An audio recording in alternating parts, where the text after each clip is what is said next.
Today we're taking a look at 15 strategy games that should feel familiar to anyone excited about Dawn of War 4, the latest installment in Warhammer 40,000 universe. This list has massive armies, base building, brutal battles, powerful commanders, science fiction wars, medieval sieges, and several games inspired by the classic strategy titles many of us grew up playing. Some are built around huge battles with hundreds or even thousands of units, while others focus more on smaller armies, tactical decisions, or controlling a hero directly on the battlefield. A few are already playable in early access or through demos, while others are still in development. So let's get started. First up, we have Warhammer Dawn of War 4. The series is returning to its strategy roots with base building, large armies, and 4 very different playable factions. The game also includes more than 70 campaign missions, alongside multiplayer, skirmish, and the return of Last Stand. From everything shown so far, this looks like the comeback Dawn of War fans have been waiting for. Alongside them, the elite Immortals unleash disciplined volleys that overwhelm infantry and armor alike. And from distant dimensional oubliettes, death marks take aim at enemy commanders and elite forces. Where the legions march, their constructs obey. Canoptek scarabs surge ahead of the advance, swarming strategic positions and harrying enemy forces until heavier Necron units arrive. Canoptek wraiths phase through solid matter to strike from impossible angles, while Canoptek Doomstalker engines anchor the battlefield with searing blasts from their doomsday weaponry. Canoptek spider constructs reinforce the assault, fabricating additional scarabs mid-conflict. And shackled by Canoptek constructs, the shattered fragments of the Catan star gods serve as enslaved weapons of cosmic power. The shard of the Void Dragon is but one such horror, its power barely contained, yet devastating. Those consumed by the Destroyer curse crave only the annihilation of all life. Scorpek destroyers tear through enemy lines in whirling storms of hyperphase blades, while Locust heavy destroyer units obliterate armored targets from afar. The Necrons slowly spread their dominion across Cronus, extending their power matrix with every structure they restore. As their influence grows, so too does their dominion resource, strengthening their hold on the battlefield. Through living metal, damaged Necron forms regenerate even far from battle, their restoration accelerated within the expanding power matrix. And the Necrons do not stay fallen. Through resurrection galleries, destroyed units are restored over time. Through powerful stratagems born from ancient technologies, enemies are undone. Through blinding solar pulses, enemies lose their defenses. Through crushing gravity pulses, resistance collapses. Through ancient translocation science, Necron forces redeploy in an instant. Players command 2 ancient powers. Thothmek, the Chronomancer, is a master of time, bending it to his will as a weapon. He can slow enemies to a crawl, confound projectiles, causing them to miss, and accelerate reanimation protocols for destroyed Necrons within his ranks. And Amnok, once ruler of Cronus, now consumed by the Destroyer curse, who once the carnage begins, cannot retreat, all but absorbed by his hunger for nihilistic butchery. Necron strongholds are not built, they are restored. Each structure extends their dominion across Cronus. At the center of their growing empire stands the Tomb Citadel, from which the Necrons awaken ever greater horrors of war. Among them, the Monolith descends, a super-heavy war engine capable of deploying reserves directly into combat and phasing across the battlefield through translocation matrices. The Necrons have returned. And when their dominion spreads across Cronus once more, the galaxy will remember its true masters.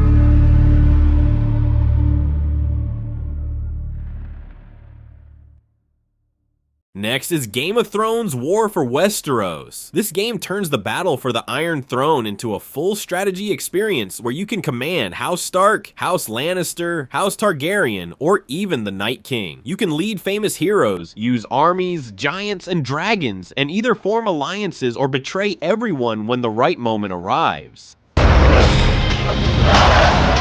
this is not the game you know.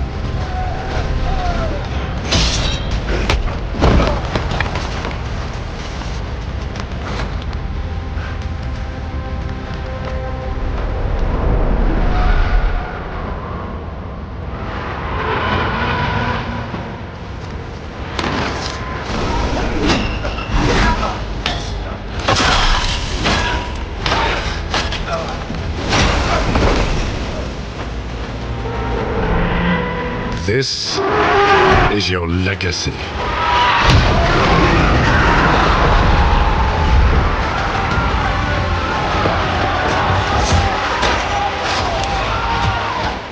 You decide who wins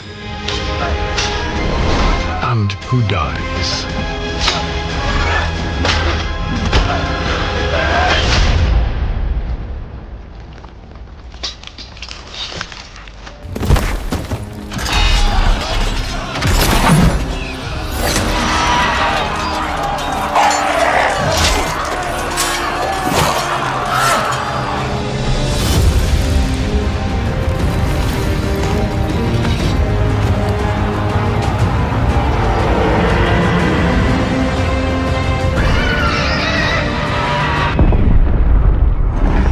Thrones. War for Westeros.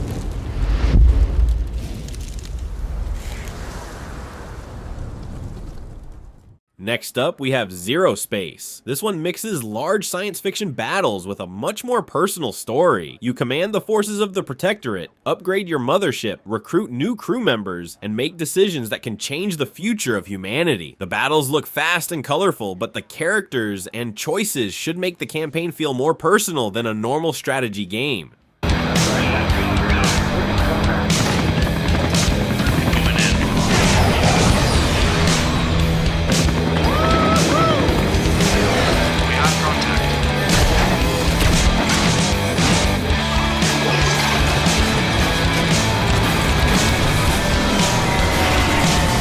What the hell is that? HQ, are you seeing this? We are receiving a distress signal.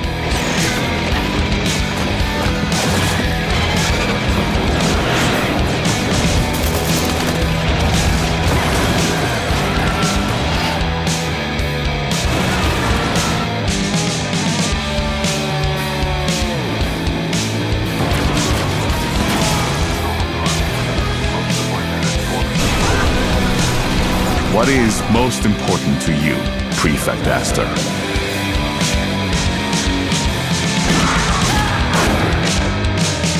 Go to hell. Aster, the tide has turned. We've always been the spear tip of mankind, but now we're the shield. We cannot fail again.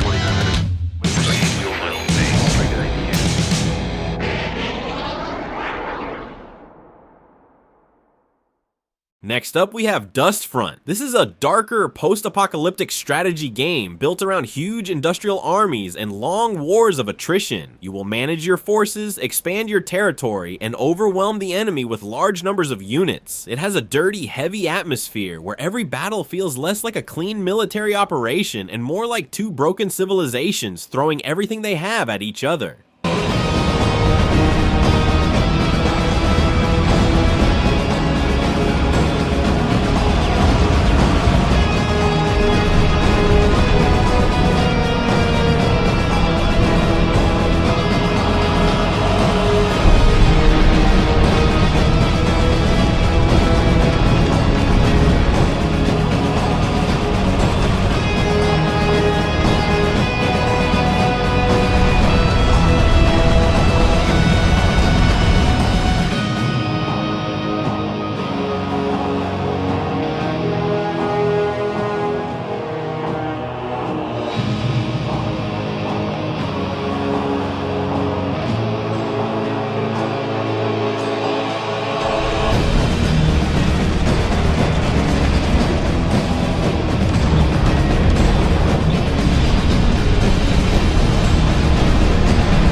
Next is Ashes of the Singularity II. If you want scale, this is probably one of the biggest games on the list. You can command enormous armies across entire worlds while playing as the forces of Earth, the mechanical substrate, or the post-human coalition. The game is designed around battles happening across several fronts at once, with single-player, cooperative, and competitive modes.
Next up, we have Sanctuary Shattered Sun. The entire war takes place across the surface of a gigantic Dyson sphere built around a star. You can command hundreds of units across land, sea, and air. Use super weapons to reshape the battlefield, and even freeze parts of the ocean to create new routes for your army. This one looks perfect for people who enjoy strategy on a truly massive scale. The world is full of fear and uncertainty, leading us all to ask, what happens next?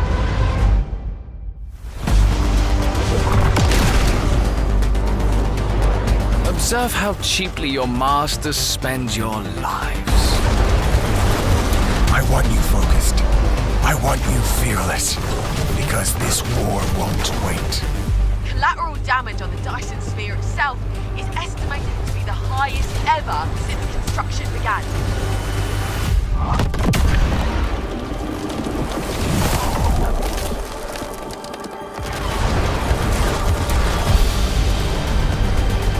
The blood we spill for freedom, for equality, for humanity.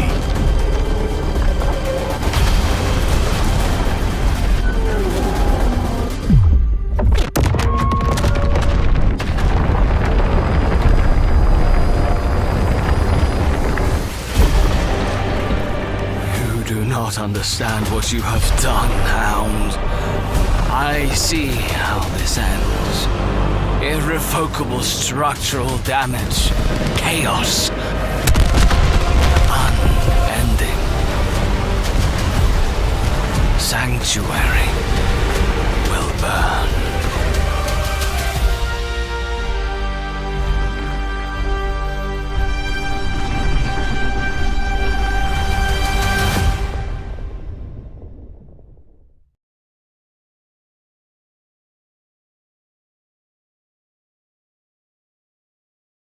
Next up, we have Veil of Ashes. This game takes place in a dark world filled with steam-powered war machines. You command infantry, tanks, and enormous mechanical behemoths while fighting for control of important locations. The battlefields can also be destroyed as the fighting continues, which should make every match feel messy, heavy, and unpredictable.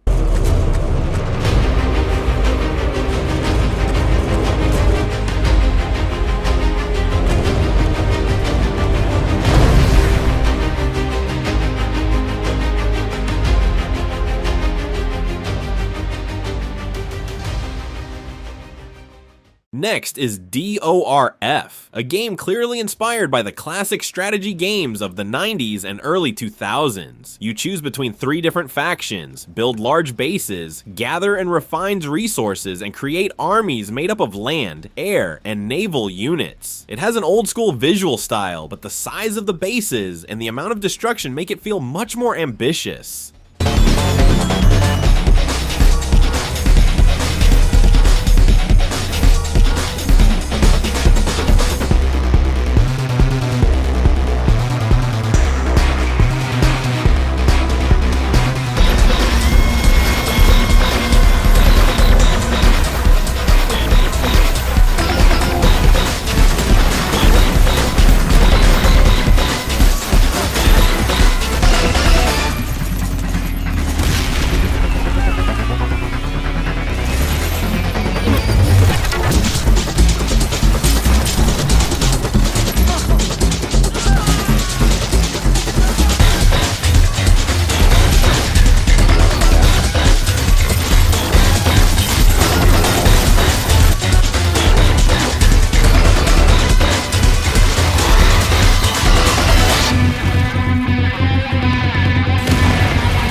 Next up, we have WARSHIFT 2. This game is different because you are not always watching the battle from above. You can construct a base, command troops, war machines, battleships, and carriers, and then move directly onto the battlefield to control your main character in third person. That mix of strategy and direct action could make every battle feel much more personal.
Next up, we have Defcon Zero Frontlines of Tomorrow. The game takes place on the planet Eros, where ERA represents one of the final remains of civilization. It follows a more traditional strategy formula with base building, gathering resources, producing units, and defending your territory. The science fiction setting and defensive battles make it feel like a modern return to the classic style. So I want you to tell me one thing, Commander. Do you have what it takes?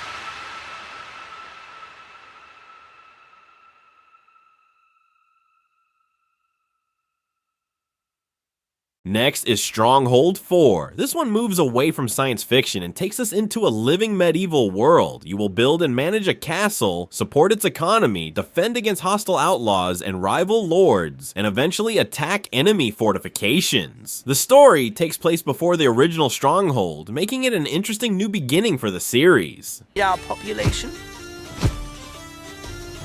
Food stocks are back up again. We can train soldiers and build defenses to prepare for further bandit raids. My bow calls. My sword is needed. Just me and my little pitchfork. That's a nice thingy bob the church has there. What's going on with the cows? It's my time to shine. This inferno is punishment for our sins. A huge invasion force is marching on the castle, my liege. Another village taken, then? Make no mistake, I'll keep fighting. Hell with you.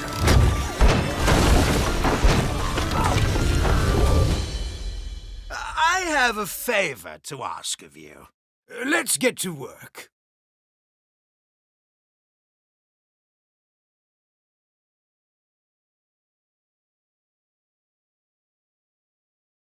Next up, we have Chronicles Medieval. This is not a traditional strategy game where you spend the entire time looking down at a map. You create your own character, fight directly in third person, build your reputation, construct castles, and eventually command large armies during field battles and sieges. It looks like a good choice for players who want to lead an army while also fighting beside it. 1.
Next is Panzer Strike. This is a World War II strategy game inspired by classics such as Sudden Strike and Blitzkrieg. There is no traditional base building, so the focus stays on positioning units, protecting your forces, using long-range weapons, and making careful tactical decisions. The maps can support very large battles with Soviet and German armies fighting for control.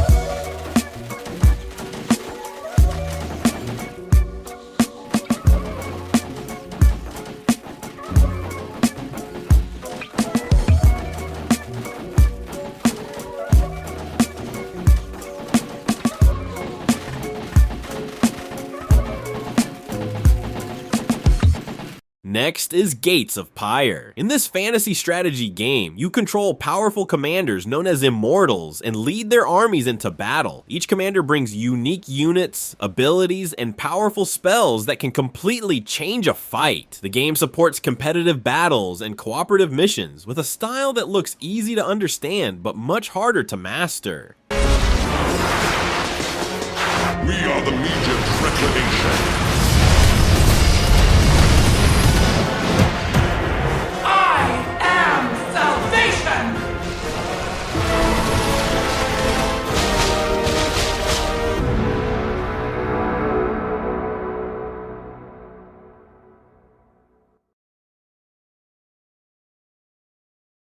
And finally, we have Falling Frontier. This is a large science fiction strategy game where information and logistics are just as important as firepower. You can design your own ships, build recon stations, attack enemy supply lines, place minefields, and hide fleets inside asteroid fields or nebulae. Instead of simply building the largest army, you need to find the enemy, understand their movements, and attack where they are weakest. So that was the full list. Some of these games are very close to the classic Dawn of War formula, while others take large-scale strategy in completely different directions. But if you enjoy building armies, controlling territory, planning attacks, and watching huge battles unfold, there should be plenty here to put on your radar. Thanks for watching. See you next time. Peace. Captain towards target to begin uplink. Captain has the helm ready for tasking. Back door open. Establishing connection.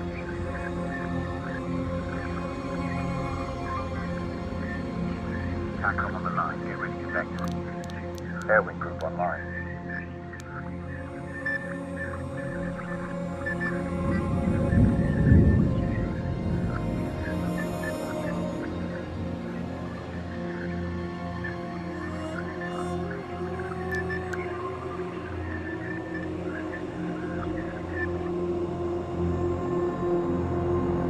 TACOM on tight.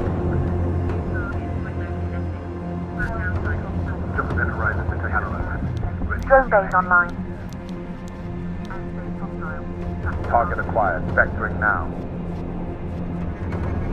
Channel open. Clear for target.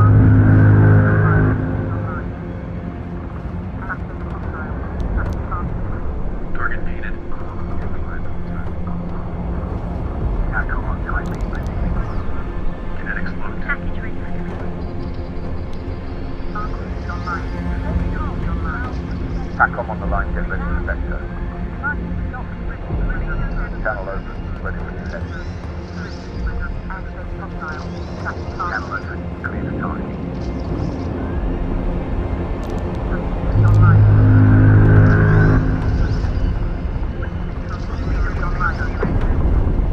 Target's back is broken. Ship Captain at the helm. Ready for target.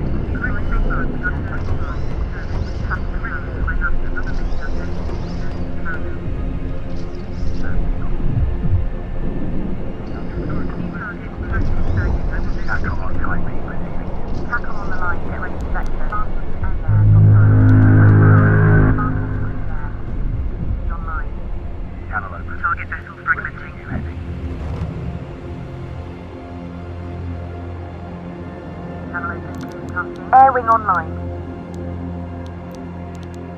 Return to base received. Drones vectoring now.